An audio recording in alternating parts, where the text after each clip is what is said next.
cukup sih, udah overwhelming. Teman-teman tolong maafkan Pastor Radit dan teman-teman yang lainnya. Aduh. Oke, kalau dari gue sebetulnya pemuritan itu ada beberapa tingkatan menurut gue. Jadi yang pertama itu yang sadarin adalah personal level. Gue sebutnya personal level. Di sini yang tadi Pastor Kristo bilang kalau kita tuh benar-benar memuridkan beberapa orang yang benar-benar kita kepo banget hidupnya, kita bertanggung jawab, kita mendampingi, mengequip buat anak-anak ini. Nah, buat gue saat ini megang 7 orang. Kenapa 7 orang? Karena itu kuota gue. Kalau lewat 7 orang, waktu gue nggak bisa. Gue masih punya keluarga, gue masih punya pelayanan, ada pekerjaan, dan lain sebagainya. Jadi mungkin teman-teman, kalau personal level ini, teman-teman benar-benar mencari atau mendampingi orang-orang yang secara fokus lah. Ibaratnya kayak Tuhan Yesus 12 murid kan. 12 murid. Soalnya gue megang 8 sekarang. Iya, kalau nggak pusing banget. Tapi kalau cuma megang 1, it's okay. Aku megang 2, it's okay. Tapi itu namanya pemuritan di personal level. Nah, dari personal level itu ada yang namanya camp level. Camp level ini yang kita sebut dengan komsel. Sel group. Itu namanya camp level. Tapi harus dimulai dari personal level kita dulu. Kita harus memuridkan anak-anak. Dari situ baru ada juga yang namanya camp level. Ini kayak komsel, kita saling mendoakan di situ, saling sharing firman, kumpulin saat teduh. Kumpulin saat teduh. Itu dulu gua disuruh kumpulin saat teduh. Kalau dulu. Terus abis itu ada saling mendoakan di situ, saling menguatkan. Nah, di situ sebetulnya gendernya bebas kalau udah sampai camp level ini di komsel itu. Itu gendernya bisa sama aja. Tapi buat gua, kalau gue yang personal level itu mendingan itu gender. Bukan pemuritan namanya, tapi modus. Nah, itu harus hati-hati. Aku mau memuridkan kamu, ujung-ujungnya jadian. Nah, ini dia yang paling bahaya, teman-teman. Jadi kalau di camp level itu kita bisa cewek, semua cowok, gender. Yeah. Nah, dari situ, dari camp level, ada lagi yang namanya ini campus level. Nah, campus level ini yang kita sebut dengan youth. Atau ibadah raya, itu youth dan ibadah raya. Nah, di situ kita juga salah satu bentuk pemuritan juga. Tapi pastikan esensi dari personal pemuritan itu juga ada. Kita menjadi orang yang memuridkan beberapa anak-anak. Karena itu sangat penting. Dan itu adalah tugas kita semua. Bukan tugas gembala saja, bukan tugas pendeta saja. Itu semua tugas murid-murid Tuhan. Kalau teman-teman melayani sebagai pemusik atau sebagai drummer, jadilah drummer yang memuridkan. Kalau teman-teman menjadi asyir, jadilah asyir memuridkan. Kalau teman-teman menjadi singer, jadilah singer yang memuridkan. Itu dari gua sih tentang pemuridan level itu. Personal atau komsel. Ada yang lain yang mau menambahkan? Udah banyak nih pertanyaannya sekarang. Jawab pertanyaan aja lah. Udah bagus kok, Marsha. Udah bagus banget, Mas. Lengkap. Tambahin takutnya berantakan jadinya malah. Oke, sorry ya. Gini, apa bedanya memuridkan dengan mempersiapkan pasukan untuk mengerjakan visi dari Tuhan? Nah, ini mungkin Pastor Radit boleh menjawab ini kali. Sebenarnya itu memuridkan sih. Ya, sebenarnya memuridkan itu adalah mempersiapkan mereka. Makanya sebenarnya memuridkan tuh beda tipis sama pacaran ya. Tapi bedanya kalau memuridkan, lu siap diselingkuhin. Artinya gini, kalau pacaran itu kan saya rela untuk ya kita berbagi kasih, ya sama-sama bertumbuh. Tapi kalau pemuritan, saya muridin kamu supaya kamu muridin yang lain. Selingkuh kan? Gitu loh. Jadi itu penting banget sih. Jadi memang memuridkan itu bukan mengajar saja, itu bagian di dalamnya. Ya tetap dari membangun hubungan, lalu mulai dari mulai dari membangun hubungan, lalu mulai mempersiapkan, lalu melibatkan, dan terakhir mengutus. Jadi untuk memulai hubungan pertama tuh kita harus natural. Jadi murid tuh jangan gimana ya? Sebenarnya murid itu bukan dicari, tapi Tuhan tuh kirim. Makanya kan Alkitab mengatakan berdoa untuk pekerja kan, dia akan kirimkan pekerja karena Tuhan memiliki tuayan. Tapi kalau kita nggak siap, ya Tuhan nggak akan kirimkan murid. Memang lu dimuridin dulu mungkin, karena kan bedanya disciple making dengan discipleship itu cukup berbeda. kalau di discipleship itu kemuridan, berarti saya menjadi murid Kristus. Nah, tetapi disciple making artinya saya, sebagaimana Tuhan memuridkan saya juga sekarang memuridkan orang lain. Nah, jadi dan kata-kata muridkan itu memang mempersiapkan dia untuk visi Tuhan, dan kadang-kadang kita nggak bisa kontrol itu. Jadi bukan untuk mempersiapkan orang ikut visi gereja saya, tapi mempersiapkan orang untuk ikut visinya Tuhan. Entah dia akhirnya submit sama visi yang kita percayakan di gereja kita, atau bahkan dari gereja kita melahirkan visi pribadi untuk orang tersebut.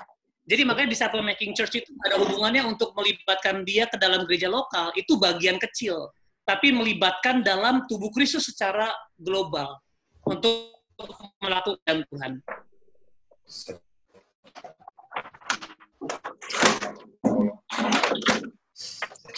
Kamu ya,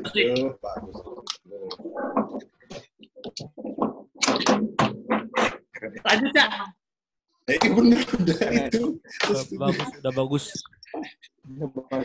Kalau kita ngomong jangan ditambahin aja. Kita start dari sini. Let's start from this question juga nih. Practical, technically ya, maksudnya untuk these pastors. Bagaimana cara memulai pemuritan? Butuh dipertegas komitmen yang akan dimuridkankah? Maybe kalau saya boleh menambahkan begini nih. Bagaimana cara memulai pemuritan? Dan maksudnya mungkin komitmen dari two sides. Karena untuk memulai sebuah pemuritan pun, yang memulai pun harus butuh komitmen di situ. So, I think kalau bisa dijawab dari dua sisi, maksudnya dari sisi yang mau bikin komsel, pemuritan, dari sisi yang mau dimuridkan harus kasih komitmen seperti apa. Ya? Oke, kita start dari Pastor Michael. Tadi putus-putus. Yang mana pertanyaannya? Cara memulai pemuritan, terus komitmen dari both sides, komitmen dari yang mau bikin pemuritan itu, dan juga komitmen dari yang mau ikut pemuritan. Kira-kira seperti apa? Oke, let's start dari gue selalu ngomong kalau mau dimuridkan ada dua hal yang pertama yang mesti kita bikin. Yang pertama, being there. Kita nggak bisa memuridkan orang yang tidak ada di sana, yang nggak available. Bang ini, oke, saya mau dimuridin dong gitu kan, tapi mesti dia yang proaktif, ya kan? Dia bilang begini, Kak, bisa saya tanya ini apa segala macam, dan kita mesti dari sisi kita berkomitmen untuk kasih waktu kita, effort kita, segala. Jadi pemuridan tuh bukan gini, ntar gue tahan deh, ntar ya, kalau lu tanya, ntar gue jelasin ntar, gitu kan. Kalau dia nanya, jelasin aja. Ada orang-orang yang gini, simpan ilmu, kesannya kesimpan ilmu. Dari seorang pemurid, kita nggak bisa kayak begitu, ya kan. Waktu mereka nanya ya, jawab. Dari yang dimuridkan, mereka mesti proaktif. Dan kedua, dia mesti present.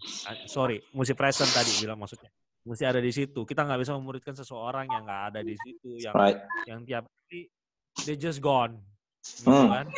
Gimana? Yang kedua, yang paling utama adalah begini. Untuk dimuridkan, kita mesti bersedia meninggalkan beberapa hal yang dulunya kita lakukan. Hal-hal itu pasti yang merugikan kita. Hal-hal yang jelek, kebiasaan buruk. If you want to be a disciple, you have to be ready to leave those things. Kayak gitu. Ya. Karena gini, terus orang gini, oke, terus kita mulai menuntut kan, yang dimuridkan suka ngomong gini, oke, gua tinggalin, tapi gua minta mulai menuntut gini. Gue nggak tahu kalau buat yang lain, kalau buat gue pemuritan tuh, gue lihat yang paling ini pemuritan tuh Tuhan Yesus lah. Oke? Ya. Dia waktu panggil murid-muridnya dia untuk ikut dia itu just panggil aja, kamu ikut gue yuk, gitu kan? Kesannya gitu kan? Dan dia meninggalkan mereka pekerjaan, ada yang tinggalin segala macam, mereka ninggalin. Itu yang tadi maksud gue. Mulai ninggalin ikut Yesus. Along the way, they get disciple. Jadi buat gua discipleship itu bukan yang formal, jangan bayangannya itu mesti wah, enggak, pemuridan itu bagi hidup. Pemuridan buat gua itu bagi hidup. Ya gitu. Jadi komitmennya yang satu being present, yang kedua yang dimuridin juga mesti berani meninggalkan kebiasaan-kebiasaan dia yang lama, yang merugikan gitu. Dari segi yang memuridkan, notabene just one word, bukan one word, satu kalimat sih, bersedia direcokin. Itu aja. Ya. Nah, that's from me. Gimana kalau dari Pastor Christopher Tapiheru? Setuju. Kalau gue bagi dua dalam namanya fasilitas sama otoritas. Kalau lu nggak mau tunduk otoritas, ya nggak usah ngarepin fasilitas. Maksudnya itu berlaku. Kalau gue nggak punya akses ke hidup lo, ya lu juga ngapain gue buka akses lu ke hidup gue gitu maksudnya. Orang kan minta dimuridin ya harus siap ditegur, diarahin, ya diatur-atur sampai level tertentu gitu. Fair-fairan aja sih. Karena kan gue buka akses biar dia masuk sampai bisa nanya kapan aja, kontak kapan aja. Dan makanya tadi kayak Marsha bilang ya nggak bisa terlalu rame lah. Kalau gue sih ini yang buat personal ya. Kalau buat yang umum komsel itu ya datang dan pergi sih. Itu orang-orang yang belum sampai level personal level. Kalau ini gue bicara personal level ya tadi makanya udah sampai komitmen kan. Kalau komsel kan lu bisa datang pas lagi bisa. Kalau yang nggak bisa ya udah. Emang kalau udah yang personal level udah komitmen. Komitmen kan bicara dua belah pihak. Gitu sih. Gua kasar dalam tanda kutip gue kasih fasilitas connect ke gue. Lu juga mesti tunduk sama otoritas sampai level itu. Kayak mentoring lah. Kalau nggak mau diatur ya nggak usah nanya-nanya gitu. Kalau bahasa gue tuh kalau lu belum mau taat, cuman lagi pengen tahu, nggak usah nanya-nanya. Karena nggak ada gunanya lu nanya-nanya. Gue kasih tahu juga lu nggak bikin kan gitu. Gitu. Kalau mau dimuridin tuh dia sudah siap dikoreksi, siap diarahin, siap mendengar. Tapi kalau nggak di situ kayak Pastor Mike bilang, planet gitu orangnya. Kadang ada, kadang kagak. Ya itu kan nggak jelas berarti emang nggak mau dimuridin. Ya, itu sih kalau dari gue. Sekarang kita ke pertanyaan berikut ya. Ya. Mana ya? Lupa. Oh, basically sih pertanyaan ini ya mungkin beberapa pertanyaan saya coba rapel jadi satu ya. Maksudnya dalam kondisi seperti ini saat-saat ini, maksudnya yang disebut memuridkan itu, maksudnya ataupun komsel itu selain mendoakan atau selain daripada sharing di Zoom seperti ini. Kegiatan apa lagi yang bisa dilakukan untuk kita bisa memuridkan orang? Nah, kira-kira gitu. Siapa yang mau jawab? Siapa ya? Radit. Coba. Dimas, boleh?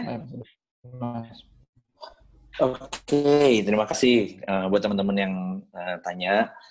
Dan menurut aku pribadi bahwa di dalam kehidupan memuridkan, yang pertama yang kita mesti tahu bahwa pada waktu kita mau memuridkan, kita harus sadar dulu bahwa kita harus juga dimuridkan. Bahwa saya percaya bahwa a man of authority is a man under authority.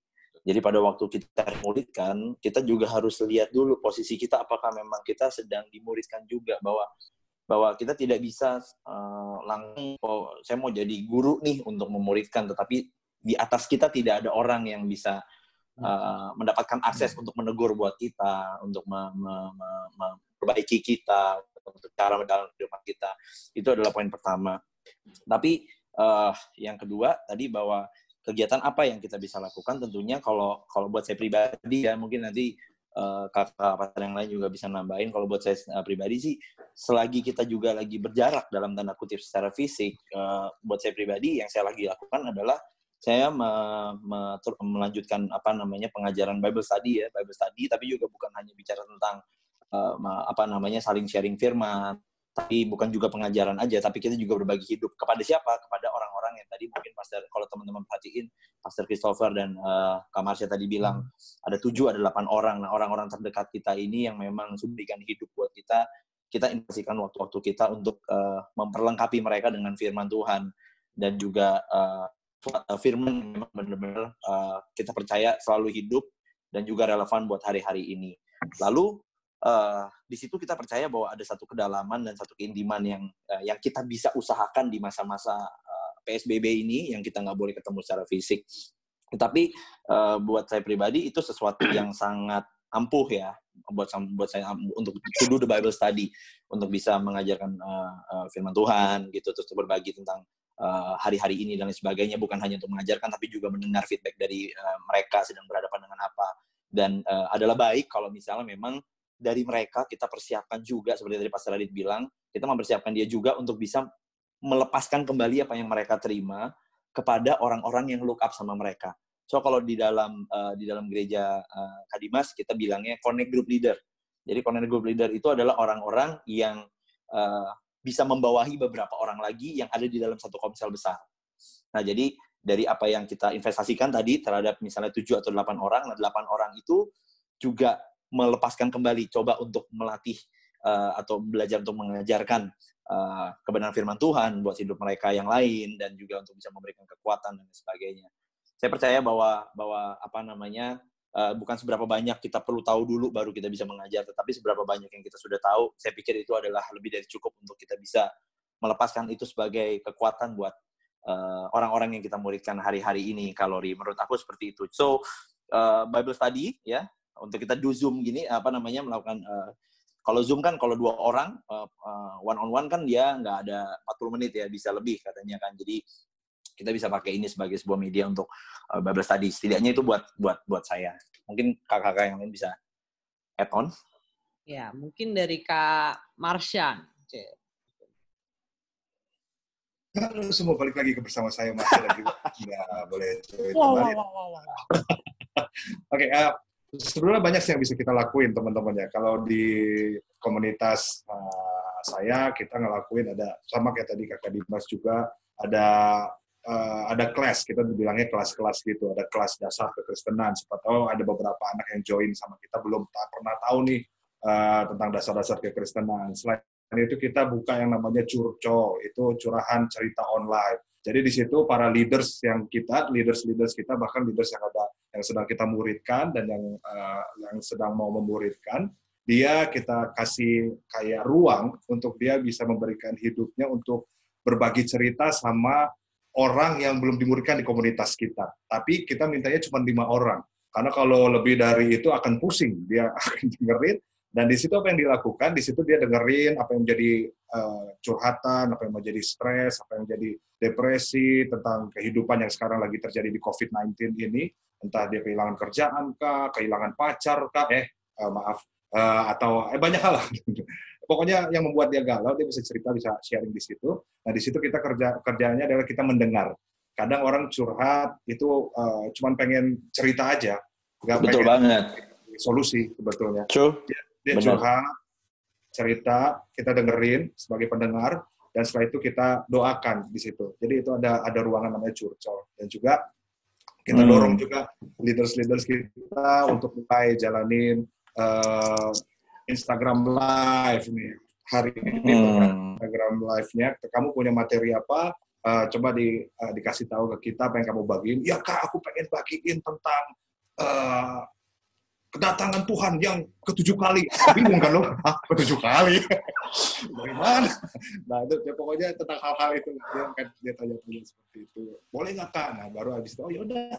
Kamu butuh narasumber nggak? Iya nih, aku pengen ngobrol sama, misalnya, aku pengen ngobrol sama Kak Dimas. Oh ya, nanti aku coba telepon Kak Dimas ya, kira-kira bisa nggak mau ngobrol tentang pemuritan ini. Gitu. Jadi kita buka banyak ruang untuk mereka sekaligus belajar. Untuk mereka belajar dan berkembang. Dan juga kita juga ajak mereka juga pelayanan juga meskipun di rumah aja. Dan ini juga biar mereka juga tetap, gue bisa tetap bisa melayani. Dan gue sangat terberkati sama Ko Mike Tenggala ini, di mana dia musiknya luar biasa ya. Nah, kita ikutin itu semua, tapi walaupun tidak sebagus itu, tapi tidak apa-apa. Tapi kita merasa, oh ya udah juga, karena Kak, kita nggak ada alat, nggak apa-apa. Start with what you have, pakai yang kamu punya. Ya mungkin memang suaranya memang agak-agak nggak sempurna, tapi seenggaknya mereka memiliki rasa memiliki, mereka, aduh seru nih, kita melayani sama-sama. Jadi kita melihat apa yang di Komsel kita ini, dengan apa yang kita punya, bukan apa yang orang lain punya. Nah, itu yang itu dari aku ya, teman-teman. Very good. Oke, lanjut ya pertanyaan berikut nih. Waktu kita memuridkan, ini juga beberapa question saya coba recap dikit. Waktu kita memuridkan, how far do we go? Seberapa dalam, kita go into their lives sampai personal lives-nya mereka, kira-kira gitu. Sampai maksudnya bagaimana sampai mereka bisa punya sense of belonging di dalam Komsel kah, di dalam whatever komunitas yang kita bangun. Boleh tolong siapa ya? Radit deh, boleh. How far do you go waktu memuridkan seseorang? Sebenarnya memang sedalam, kan namanya pemuritan itu kan persahabatan ya, maksudnya sampai titik level tuh yang intim ya, intim dalam arti yang tadi Pastor Kisto sama Masya share bahwa Yesus pun sebenarnya juga nggak go that far sama 12 muridnya. Yesus punya crowd. Yesus punya crowd itu orang-orang yang berbondong-bondong, dia pun juga perhatikan itu walaupun tidak seperti yang lebih dekat. Lalu Yesus punya publik, murid-murid publik yang 70 orang. Lalu Yesus punya personal yang 12. Tapi Yesus punya 3 orang yang intim ini yang ketika dia mau bangkitin orang mati cuma dia yang dikasih tahu. Waktu dia mau berdoa cuma 3 orang ini yang dikasih tahu. Bahkan Yesus menunjukkan kelemahannya cuma sama 3 orang ini. Ya maksudnya Yesus nangis, Yesus berpuluh darah, terus Yesus juga menunjukkan sisi di mana waktu dia takut sama orang-orang yang intim ini. Jadi saya rasa ada level-levelnya sih. Kita juga nggak bisa berada dalam sama semua orang. Tetapi ada orang-orang yang benar-benar kita tahu sudah dekat ya dengan intensitas yang lebih sering, dengan kedekatan lebih sering, kita bisa mulai berbuka, khususnya leaders. Leaders harus terbuka duluan sih. Jadi kalau kita mau yang dimuridkan kita terbuka, maka kita juga harus terbuka. Tapi bukan terbuka untuk jago-jagoan dosa ya, bukan sih. Tapi kayak secara natural tuh kita bilang kayak, gue nggak mau bikin lo jadi orang sempurna lo. Gue pengen bertumbuh bareng lo. Mungkin gue lebih duluan, tapi gue care untuk kita sama-sama saling menundukkan diri ya, bukan cuma si yang dimuridkan menundukkan diri kepada seorang pemurid, tapi sama kayak Yesus ya. Yesus kan juga menundukkan diri kepada jemaatnya untuk mati buat jemaatnya, tapi jemaatnya juga menundukkan diri untuk taat otoritas kepada Yesus gitu, untuk menghormati, untuk tunduk sama seperti istri kepada suami. Jadi letak kedalaman ini nggak bisa dimiliki oleh semuanya karena nggak semuanya juga siap. Tapi kalau pertanyaannya sedalam apa ya, sedalam sampai bahkan khususnya kalau ini harus gender yang yang sama ya, kita harus tanya sampai ke pengalaman di masa lalu, khususnya hal-hal yang seksual, hal yang traumatis, karena pemuritan itu bukan tentang memenuhi sekedar dengan pengalaman firman, tetapi kan ada namanya pemulihan. Nah, Mbak belajar dari ada dari Pastor Ferry, Bro Abeng, dia cukup kuat dalam pemuritan. Dia bilang kalau pemuritan itu ada 2 level, yang namanya counseling, ada namanya mentoring, ya. Kalau atau coaching. Nah, kalau counseling itu berarti kita membawa mereka dari hari ini sampai masa lalu mereka. Jadi kita mulai tanya, lu pernah berhubungan seks nggak? Nah, ini perlu ditanya teman-teman, karena hal-hal seksualitas itu penting sekali menyangkut kesembuhan jiwa kita. Harus ditanya bagaimana keadaan dia sama orang tua, pernah mengalami trauma kah, pernah mengalami abuse kah, dan sebagainya. Nah, lalu yang kedua mentoring. Kalau mentoring ini bukan bicara tentang masa lalu, tapi coaching ke depan, tentang bawa mereka ke masa depan. Nah, kadang-kadang ada orang yang nggak bertumbuh karena masa lalunya nggak diselesain. Nah, cuman ada juga orang yang masa lalunya it's okay, tapi dia nggak mau menatap masa depan. Dia selalu hidup dengan ketakutan, takut ambil resiko. Nah, dua hal ini. Jadi sejauh mana? Ya memang sejauh kita punya hubungan yang dekat sih. Jadi tanpa kedekatan kita nggak mungkin bisa jauh. Nah, yang menyedihkan pemimpin kadang-kadang cuma pengen maksudnya pemimpin merasa berhasil kalau dia rajin komsel, dia bisa khotbah, lalu dia aktif pelayanan. Padahal bukan itu ukuran Yesus. Ukuran Tuhan Yesus adalah bagaimana dia memiliki pikiran dan perasaan terdapat dalam Yesus Kristus. Jadi bagaimana dia mempertimbangkan, bagaimana dia mencintai firman, bagaimana dia melakukan tanggung jawab. Sebenarnya, Cak, lu pernah sharing powerful sih, Cak, waktu di Imago tuh, lu sharing tentang apa? Tentang apa sih? Lu singkat ya? Ada. Oh iya. Boleh nggak sih, Cak? Itu powerful sih.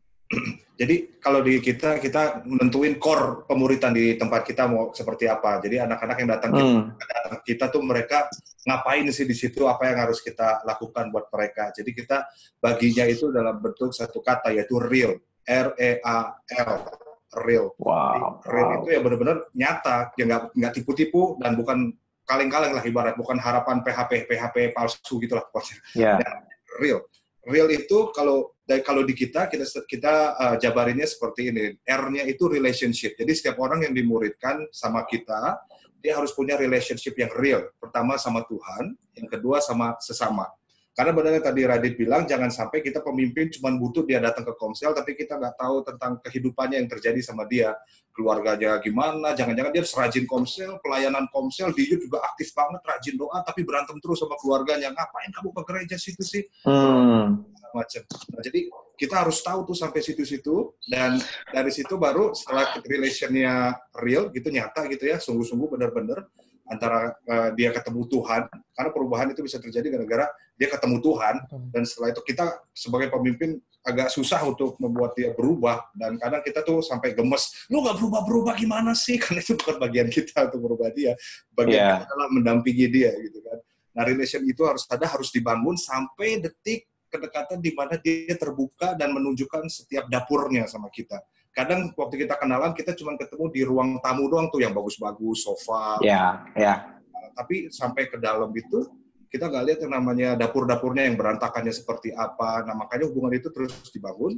Jadi, dia bisa cerita, Kak, gue jatuh lagi, Kak, sorry banget, Kak, sama cewek gue, Kak, gue mabok lagi nih, Kak, aduh, gue pakai lagi nih. Itu sebuah relationship yang dibangun sampai dia percaya untuk cerita sama kita. Gitu. Dan yang kedua adalah E-nya itu equip. Waktu dia datang ke kita harus equip mereka, gimana cara pacaran, gimana dalam berpacaran dalam Tuhan, gimana doa seperti apa, dan gitu-gitu. Pokoknya kita equip mereka tentang banyak hal, tentang values firman Tuhan. Di situ kita bimbing mereka, kita ajar mereka dan segala macam. Itu di-equip. Dan dari situ ada A-nya itu adalah accomplish. Kita harus dorong mereka untuk menyelesaikan apa yang belum terselesaikan. Contoh sakit hati, misalnya orang tua, kaitan sama mama atau papa. Karena, aduh susah, Kak. Iya, memang susah. Tapi kalaupun susah, belum tentu nggak bisa.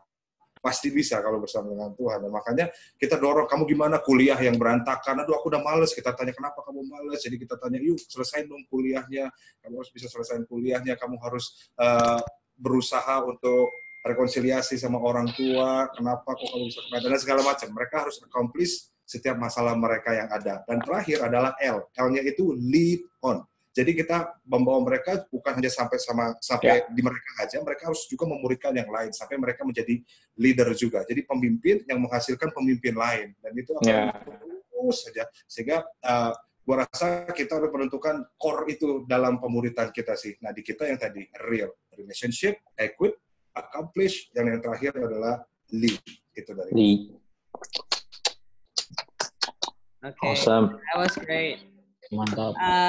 Mungkin ada yang lain, ada yang mau menambahkan atau cukup atau bagaimana? Bagus banget. Nggak keren, nanti jadi nggak real. Karena ditambahin. Udah ya, ditambahin. Jadi really, betul. Jadi really, jadinya gitu. Melanjutkan dari apa yang tadi Pastor Marsha udah sebut soal, mereka boleh sampai tahu dapur-dapurnya, gitu ya. Tadi kan kalau biasa orang cuma tahu ruang tamu. Nah, ini tadi ada satu pertanyaan, gimana kalau misalnya mereka udah sedemikian dekat gitu, tapi ternyata malah jadi boomerang balik, malah kedekatan itu vulnerability yang mereka udah tahu malah malah dipakai buat jelek-jelekin si leader. Nah, that happens. Oke. Mungkin ada yang punya pengalaman begitu di antara leaders ini yang di step dari belakang ada? Oh, maksudnya jadi kita udah cerita vulnerability kita sama our disciple, terus mereka post di story gitu lah ya berarti ya. Iya, terus mereka malah jelekin lah. IG live.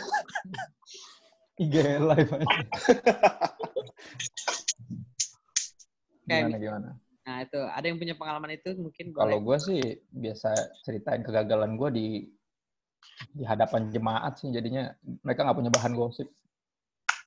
Soalnya semuanya terbuka. Jadi kayak Radit tuh. Radit kan ceritain apaan aja. Maksudnya gosip itu kan ada karena cuma berapa orang doang yang tahu. Kalau lu kasih tahu ke semua orang, mereka nggak punya bahan. Karena semuanya udah tahu. Nggak eksklusif lagi dong ya. Iya. Benar.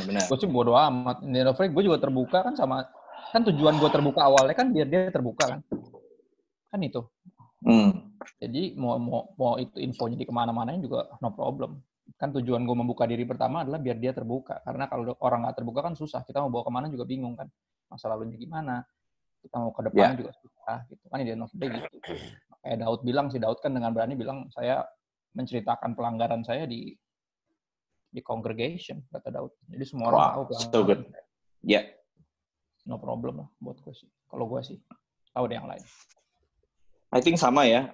Kalau buat aku pribadi sama Pastor Kristo juga. By the grace of God juga maksudnya semua orang yang memang kenal, banyak dari mereka, apalagi yang di gereja lokal kami, saya di PIC, itu juga udah tahu lah Pastor Dimas tuh masa lalu kayak gimana gitu.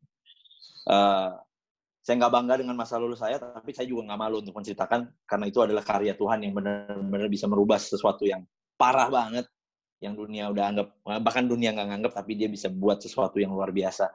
Dan jadi setiap kali saya approach untuk bisa membuka diri, menceritakan bagian-bagian tertentu dari masa lalu yang memang diperlukan untuk saya angkat untuk bisa membangun jembatan, saya secure sih. Jadi untuk udah nggak udah nggak pikir terlalu panjang dan lain sebagainya, karena memang sebagian besar dan mereka yang udah lama bareng-bareng sama saya juga udah tahu gitu. Jadi I think it's not an issue, bukan isu lagi.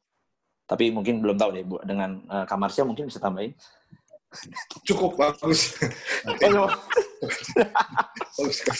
Mantannya banyak soalnya. Ya Tuhan.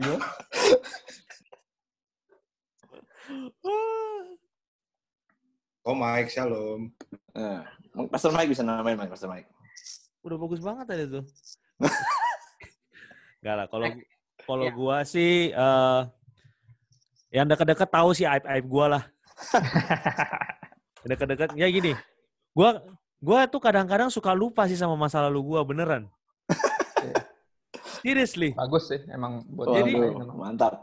Jadi maksud gua gini, gua kalau ketemu orang it's not the first thing yang gua ngomong, cuman along the way waktu gua jalan sama dia, gua mulai ini sama dia. Waktu dia kepentok sesuatu dan dia mulai ngomong ke gue bahwa gue gini, itu tiba-tiba mulai balik ke gue dulu pernah nih di posisi dia nih, so I will share kayak gitu. Jadi emang mungkin memori gue nggak banyak kali ya, cuma 256 giga kali ya gue ya. Jadi maybe I'm just good at compartmentalize things. I don't know. Cuman bahasa roh tuh. Coba tolong. Apa tuh artinya? Itu apa Pastor Mike? Karunia menafsirkan itu apa tuh? Aduh. Jadi susah banget. Gua tuh jadi kayak gua tuh selalu gua tuh punya kebiasaan tuh compartmentalize. Jadi bikin kompartemen. Misalnya gua sekarang di sini. Gua mulai lihat, ini yang relevan sama mereka yang ini. Jadi gue bisa ngomong kayak gitu. Jadi kalau orang ngomong soal bilang begini, gue punya masalah nih, gue hampir deportasi. Nah, gue cerita sama lu ntar soal gue kenapa hampir deportasi. Nah, kayak gitu. Kayak gitu. Soal bilang begini, gue doa kok nggak dijawab. Nah, ntar gue cerita sama lu. Gitu. Soal Lu bagaimana beneran gue dulu ngetes loh. Bapak gue majelis, gue bisa ngetes loh Tuhan itu ada apa enggak. Serius, Sunday school. Jahat lagi doanya. Tolong dong Tuhan kalau kau ada itu bikin sakit dong. I'm just that bad. Gitu. Makanya kalau udah ngomong gini. Makanya kayak gitu-gitu kan. I mean, I'm just being realistic kan. Maksudnya kadang-kadang gini, lu gimana sih soal decision making, berapa kali gue bikin keputusan yang salah, I have to learn the hard way, kayak gitu. And then orang ini mending kalau, jadi gue selalu ngomong gini, mending kalau gue kasih tahu, lu ikutin aja. Orang pintar memang belajar dari kesalahan orang lain. Iya kan? Yeah. Lebih pintar lagi. Nggak usah ini menolak yang lain, menolak diajarin kayak gitu. Ada orang gini mau belajar dari orang lain, enggak. Gue nggak mau belajar dari orang lain, gue mau belajar dari diri sendiri. Itu nggak pintar. Kayak gitu. Ya buat gue ya soal keterbukaan it's important. Tapi ya itu dia soal di step dari belakang tergantung kita mau kasih masuk sampai di jauh mana hidup kan. Kayak gitu. Ada orang yang sampai ruang tamu, ada orang yang kita kita ketemu di kafe aja. Ada orang yang sampai ke rumah. It's about it's about relationship lah. Kayak gitu. Ya dari gue itu. Oke. Kalau di step mah ya udah santai aja. Tuhan Yesus juga di step dari belakang juga sama Judas. Itu lebih jago dari Yesus. Iya makanya. Yesus kita lebih jago betul. Itu tepat sekali. Judas. Lu mau itu jago. Jadi santai aja.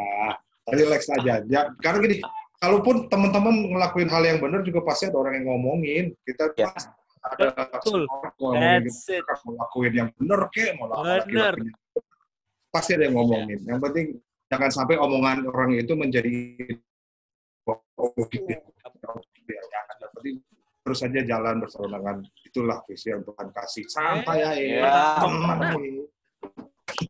Masih enak kan. Oke. Mama Mimin bingung. Enggak. Nggak, ini lagi karena banyak banget yang di waiting room, terus banyak banget yang masih WhatsApp terus, so I was trying to put this to Facebook Live, jadi mereka bisa nonton di Facebook Live, cuman ya connection is not that easy, but yeah, trying. Kasih aja nomor rekening BCA-nya, dikasih aja nggak apa-apa. Kayak gitu ya, boleh. Ya, buat yang nungguin. Ngapain? Gini. I mau minta masing-masing pastors ini untuk kasih, tapi nggak boleh sama ya, mesti kasih 2 leadership traits. 2, so just 2 words. Misalnya 1 jujur, misalnya contoh like that, misalnya gitu ya. Untuk menjadi seorang leader yang bisa dicontoh, what leadership traits yang a leader should have? Oke, starting dari Dimas deh. Oke, in order. Berarti posisi kita sebagai pemimpin ya, Kalori ya? Ya, so dua kata aja. Maksudnya 1 apa, 2 apa. Nah. Oke, yang pertama teachable. Oke. Sebagai pemimpin, kita pun juga harus mau diajar dan terbuka terhadap perubahan dan juga terbuka terhadap masukan. Karena saya percaya apa yang kita lakukan dan kita bisa display keluar secara asli dari hidup kita, itulah yang akan menjadi teladan buat orang-orang yang mengikut kita dan akan lebih mudah pada waktu kita mengajarkan sesuatu yang memang kita hidupi. Jadi pertama adalah teachable, yang kedua adalah disiplin. Nah, saya nggak tahu apakah memang ada anak-anak dari PIC yang nonton, tapi anyway saya ceritain aja bahwa kami sampai sekarang itu terutama anak-anak yang karena memang banyak yang di dunia musik, Pastor Mike juga masih ngerti ini, sulit banget untuk benar-benar bisa atau masih berprogres untuk benar-benar bisa come on time dan lain sebagainya. Tetapi yang saya yakini pribadi saya adalah memang saya hanya bisa memberitahukan dan mulai mengajar mereka pada saat saya juga menjadi orang yang disiplin dalam hal datang bukan tepat waktu, tapi before time. Saya waktu ada meeting saya datang lebih tepat waktu sebelumnya dan lain sebagainya. Saya pikir itu adalah sebuah karakter yang memang kita perlu punya sebagai pemimpin ya. Jadi untuk bisa mengajarkan sesuatu yang memang kita hidupi. So, yang pertama buat saya adalah mau diajar, yang kedua disiplin. Oke, Pastor Adit. Seperti itu, Kakak. 2 traits. Yang pertama punya anak 4, yang kedua gondrong ya. Macam Yesus ya. Oke. Sebenarnya satu kata ya, tapi bisa jadi 2 arah. Yang pertama komitmen to be real, tapi yang kedua komitmen to be like Christ. Jadi harus jujur, tapi bukan jujur kayak ya udah ini memang gua apa adanya, tapi nggak tumbuh stuck gitu ya. Yang komitmen ketika mereka lagi bertumbuh seperti Kristus, kalau mereka jatuh, mereka tidak berpura-pura nggak jatuh. Walaupun kadang-kadang mereka tidak harus jujur, gua jatuh kemana, tapi dia harus izinkan at least keluarga tahu, at least pemimpin core tahu. Dan minta doain sebagai pemimpin yang lagi butuh didoakan. Nah itu, kenapa? Kalau Kristus sering bilang, kalau kita tidak apa adanya, nanti akan menghasilkan jemaat juga yang tidak apa adanya. Yeah. Nah, tapi yang kedua, komitmen untuk jadi Kristusnya ini loh. Jadi both ways, ya. Apa adanya, tapi mengejar keserupaan dengan Kristus. Dan gue rasa itu 2 hal yang memang penting banget sih. Penting banget. Great. Oke, Pastor Kristo. Dicuri sama Radit tadi. Nah, ini gimana nih? Ya, yang Yes bilang kan, maksudnya ajarlah mereka untuk melakukan. In the end of the day, dalam pemuritan ya 2 itu. Pengajaran sama teladan. Karena kan ajarinnya bukan buat tahu, ajarinnya buat melakukan. Berarti kan dicontohin kan. Jadi buat gue itu 2 sih. Ajaran dan teladan itu, ajarlah mereka untuk melakukan. Kasih tahu ininya, dan ngasih tahu gimananya, gini loh, gitu. Karena tugasnya bukan buat ngasih tahu doang, tapi benar-benar bikin mereka bisa melakukannya juga. Jadi itu aja sih kalau gue pegangannya. Oke. Berhubung gue lagi mau ngerjain gembala gue sendiri, jadi biarin aja dia paling susah. Sekarang coba boleh ke Marsha. Paling susah dia ntar habis bingung nih udah pada. Nggak tahu mau ngomong. Buat gue cuma 2 sih yang paling penting, dan ini memang cuma 2 doang disuruhnya. Cuma 2 doang ya?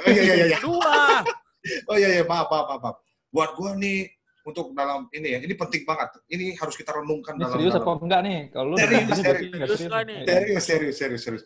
Yaitu yang pertama utuh dan asli. Come on.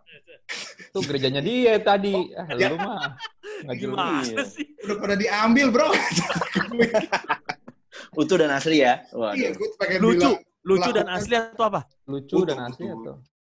Jadi apa adanya, benar utuh kan, kita ngerasa utuh. Jadi ya utuh aja gitu, ngeliat diri kita secara benar gitu kan. Karena kan kepala aku nggak bisa, aku ada skill dan segala macam. Padahal yang Tuhan panggil sebagai pemimpin-pemimpinnya orang yang susah ngomong, orang yang penuh banyak kayak waduh lah tuh tahu juga, keren-keren lah pokoknya lah. Yang penting utuh, dan kita harus menjadi apa adanya, kita asli, kita harus asli. Capek lah pakai topeng lah kalau kata gereja sahabat kita semua.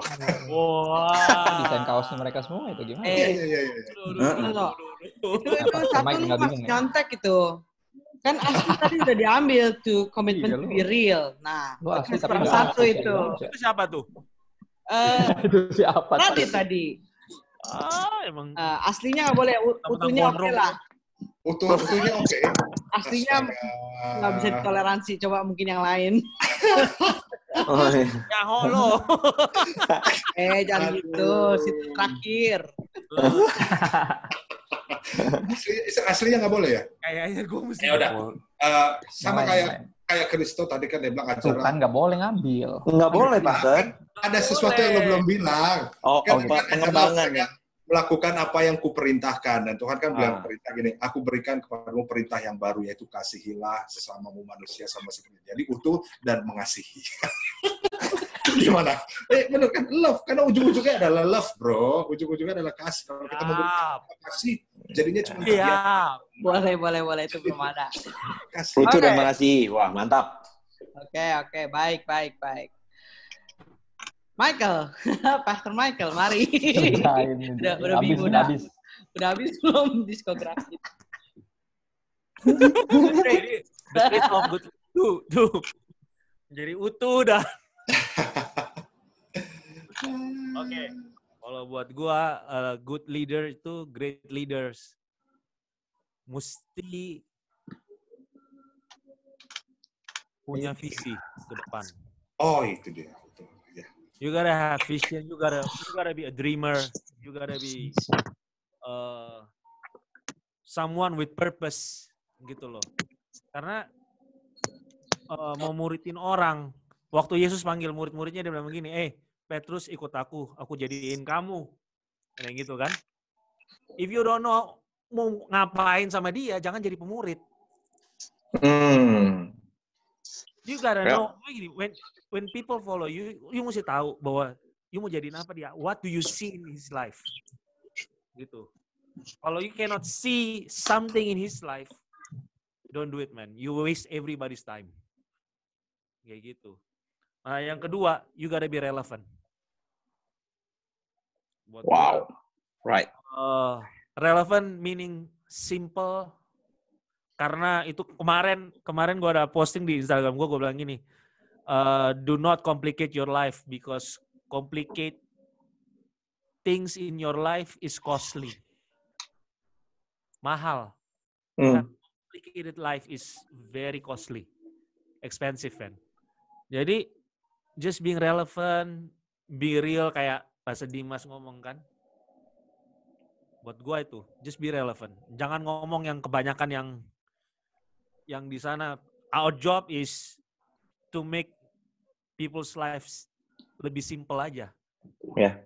And bearable buat dia. Jadi mereka bisa go pikul. Yeah. Beban yang Tuhan kasih buat dia lebih jauh lagi. Ya. Yeah. Itu aja. Jadi gue mau jawab itu tuh.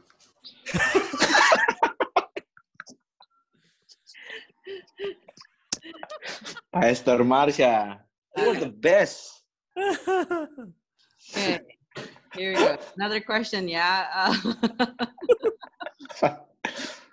Nah, bolehlah ini ke Marsha lah pertanyaannya lah. Begini. Kerjain Mama Mimin. Gimana kalau ada orang yang dipercaya untuk memimpin, maksudnya untuk jadi leader, tapi dia sendiri nggak pernah di-lead. Dia sendiri mungkin nggak punya mentor, jadi dia nggak punya contoh, nggak punya teladan. Jadi harus bagaimana? Mari kita berdoa.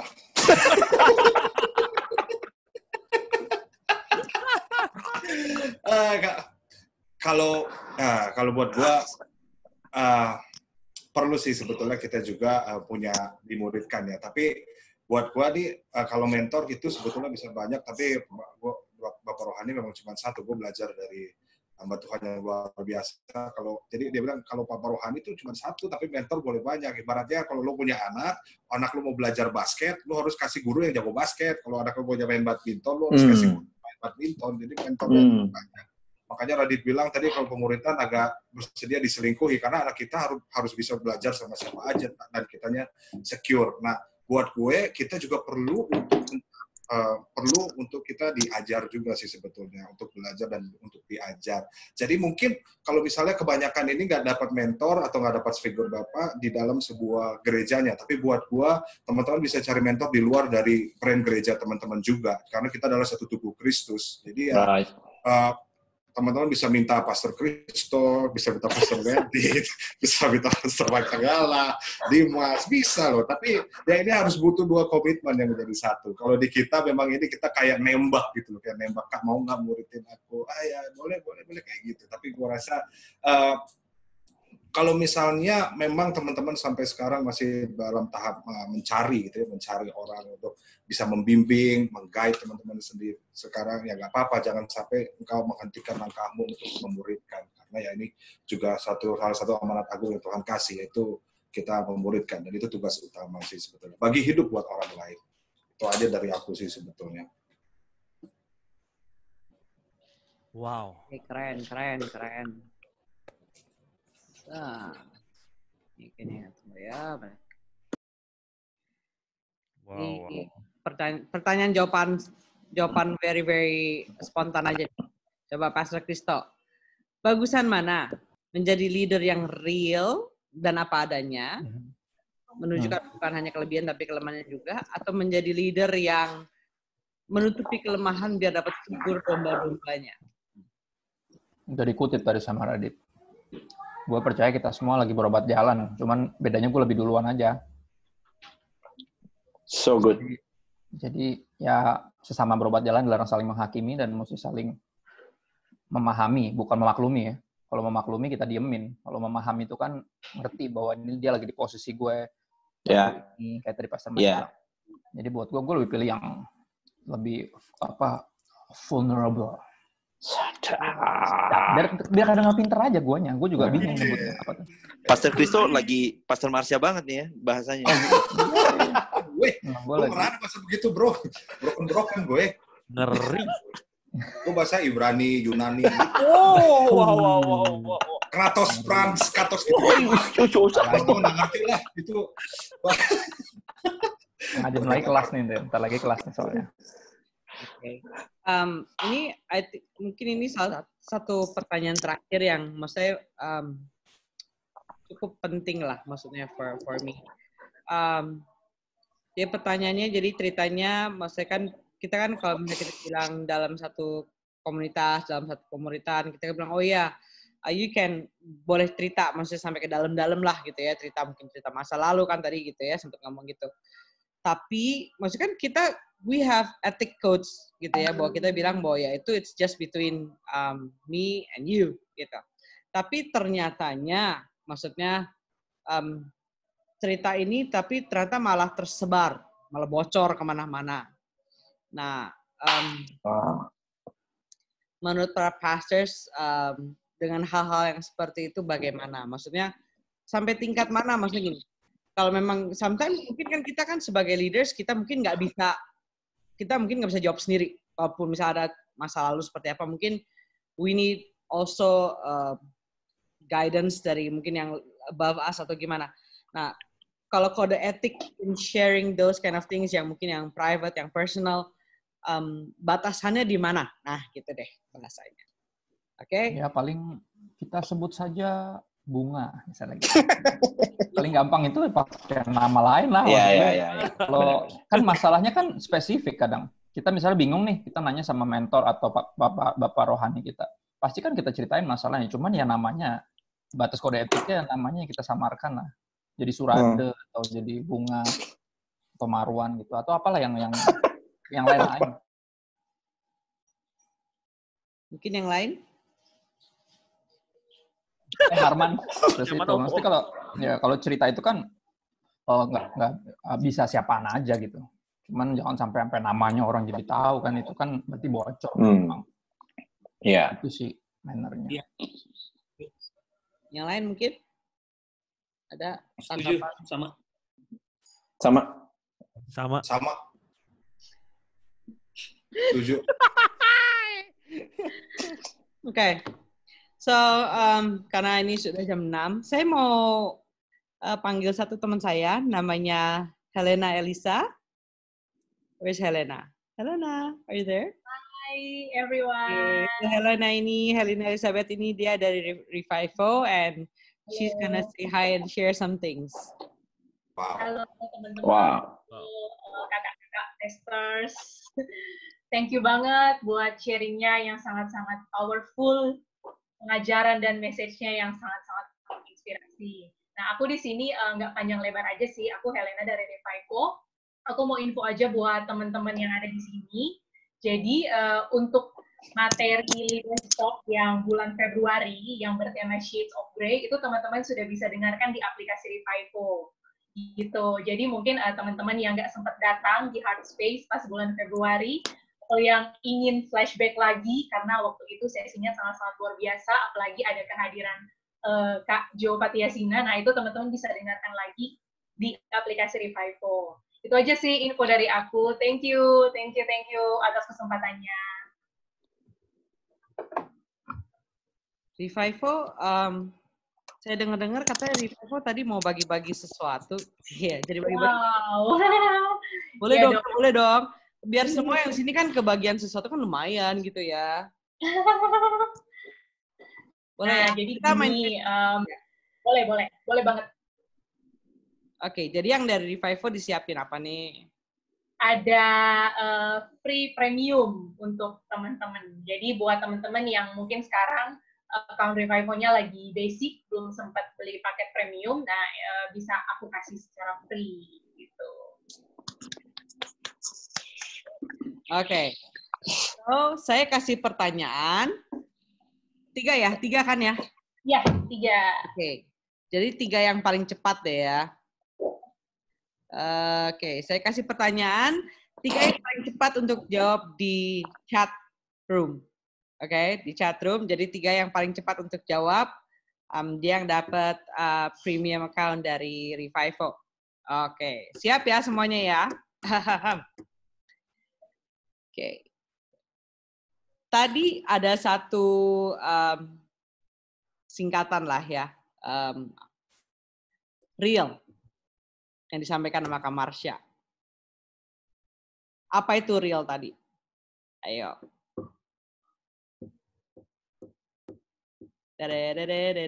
Uish, 1 selesai. Oke.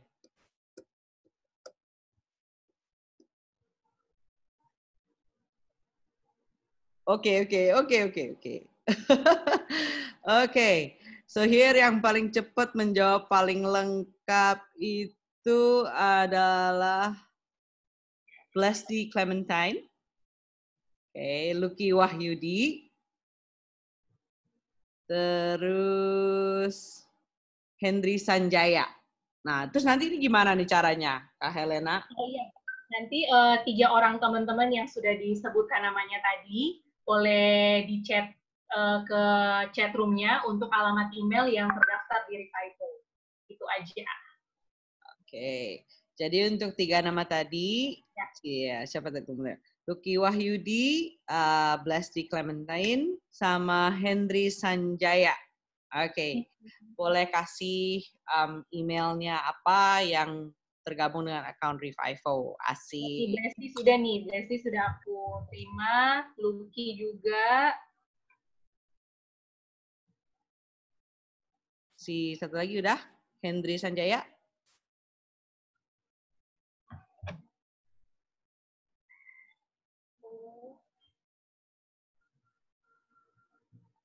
Nah, oke, lengkap ya, Blesti. Oke, asik. Asik. Selamat ya. Selamat. Seru kan? Jadi kan jadi menyimak gitu ya.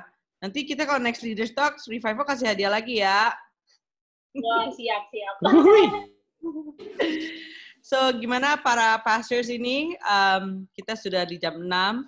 Sudah pada mesti ke dapur atau tidak? Karena yang saya tahu kalau gembala saya dia orang dapur gitu kan. Babi gua angus. So, basically, saya kasih recap sedikit ya. Oke. Recap dari hari ini. Tadi saya suka banget waktu Kak Dimas mention, a man of authority is a man under authority. Jadi maksudnya sangat penting buat setiap kita, maksudnya waktu kita mau belajar untuk lead orang, untuk mementor orang, untuk kita pun juga kita harus punya mentor, ya, someone we could look up to, gitu ya.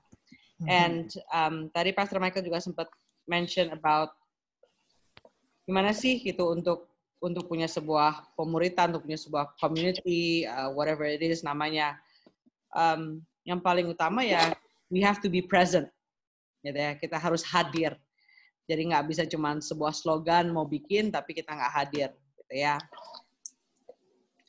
Dan menanggalkan keakuan, gitu. So because like waktu kita ngomong soal pemuritan, it's not about us, gitu. It's not about me, it's not about you, but it's about together, gitu ya. Dan bisa ini.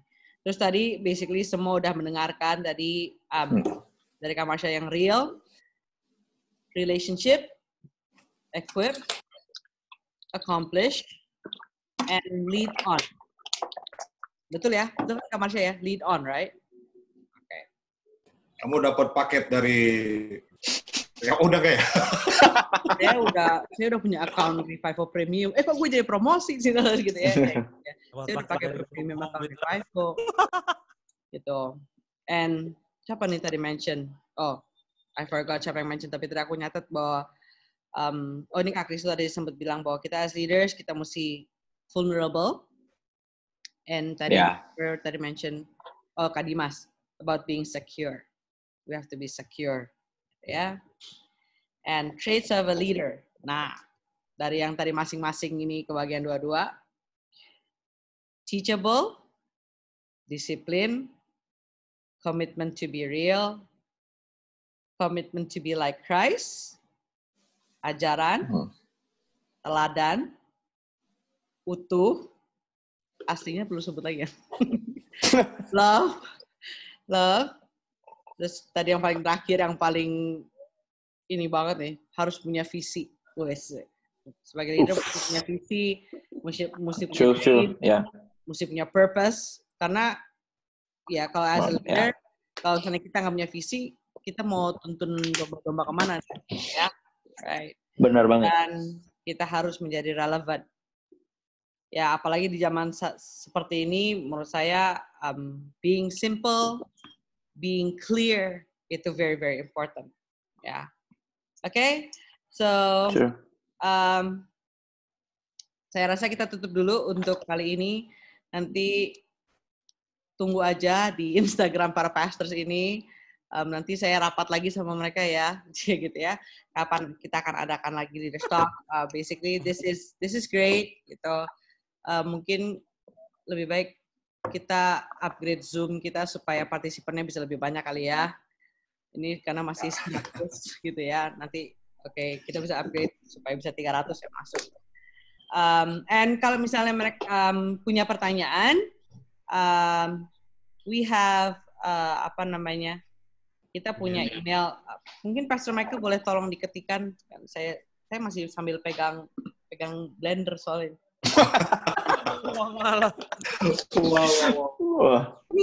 Ini mama-mama nih, tau. Gue udah kerja 1 orang rumah nih, gue belum masak makan malam, you know. Tuh, my mom udah terakhir. Don't say hi to my mom. Sini Ma, sini. Hai, gitu. Hai Tante. Aduh, hai Tante. Ya kan? Ya, God is still number 1 sih. Ya, well, kan being real ya, this is how real I can go. Yeah. So, wow. Oke, so mungkin kalau ada yang punya pertanyaan-pertanyaan, punya input-input, silakan boleh di email ke leaderstalk.askme@gmail.com. Oke? leaderstalk.askme@gmail.com itu tadi udah di-post alamat emailnya sama Pastor Michael, ya. Oke, to close, boleh saya minta Pastor Christopher untuk berdoa buat setiap kita? Setengah jam nih. Gila lah. Yuk, mari kita berdoa. Kami bersyukur buat waktu yang Engkau izinkan kami miliki untuk berbagi, untuk bisa berkumpul via Zoom.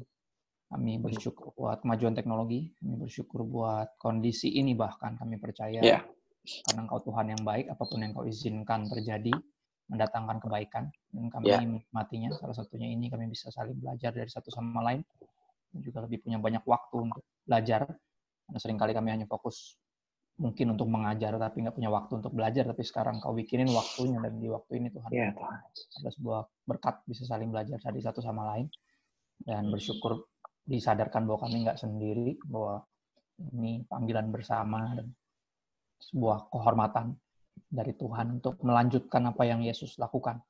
Dan kami bersyukur, yang percaya Roh Kudus akan bimbing kami, menuntun kami untuk melakukan yang Kau mau untuk kami lakukan, khususnya berkaitan dengan pemuritan ini. Makasih Tuhan, di waktu-waktu ini kami tetap berdoa penghiburan dari Roh Kudus, kekuatan untuk tetap tenang dan tidak takut, tidak khawatir, tetap semangat menjalani hari-hari, tetap berani buat melihat segala sesuatu ada peluang ya yang mungkin sebelumnya kami nggak lihat. Tapi kami bersyukur Sekali lagi Tuhan, kami serahkan hidup kami masing-masing dan semua pemberitaan yang kami lakukan dan jalankan, bahkan pengembalaan di tiap gereja, di tiap komunitas. Kami percaya Engkau yang pilih kami dan Engkau mampukan kami.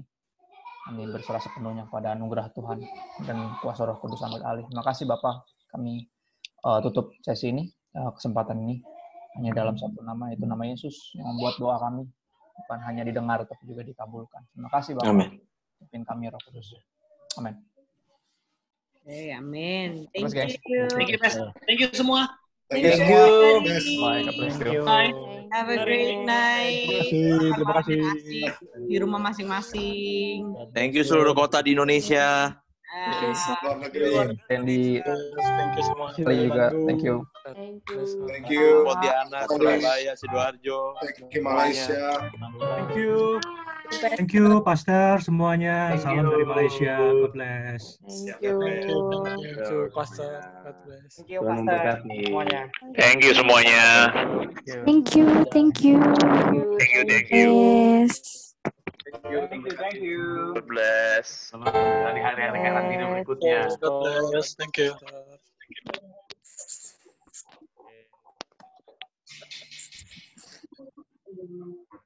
Bye.